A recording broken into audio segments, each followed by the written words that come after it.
နေ့တော့ညစာကတော့ကိုရပါရန်တက်ကြနေရကိုချက်ပြီးကိုကောင်းတဲ့ဝက်သားကိုအချိုးပေါင်းမှဖြစ်ပါလေရှင်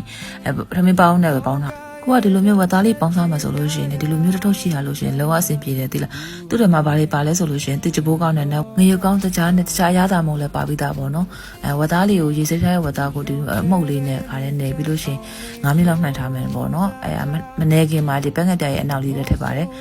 အဲ့လိုတေးကြအောင်ရောက်ပါတယ်အသားတွေကိုရတာစိတ်ဝင်အောင်နေပြီးလို့ရှိရင်9မိနစ်လောက်နှက်ထားပေးပါမယ်ပြီးလို့ရှိရင်ကိုသမင်းပေါင်းနဲ့ပေါင်းမှဖြစ်တဲ့ကြောင့်မလို့အိုးတဲ့ကိုနှက်ထားတဲ့ဝက်သားလေးထည့်မယ်ပေါ့နော်ပြီးလို့ရှိရင်ထောင်းထားတဲ့ကြက်သွန်မျိုးထည့်မယ်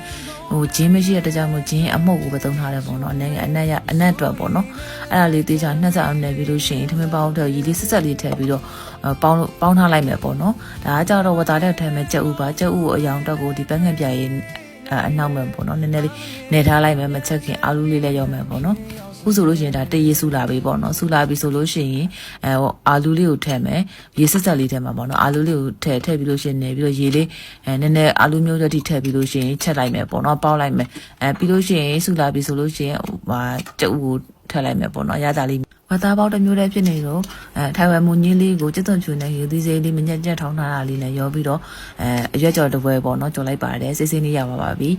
ဒါဆိုလို့ရှိရင်စားလို့ရတဲ့အနေထားရောက်ပြီပေါ့နော်ဝသားပေါက်ရဲ့ဒီ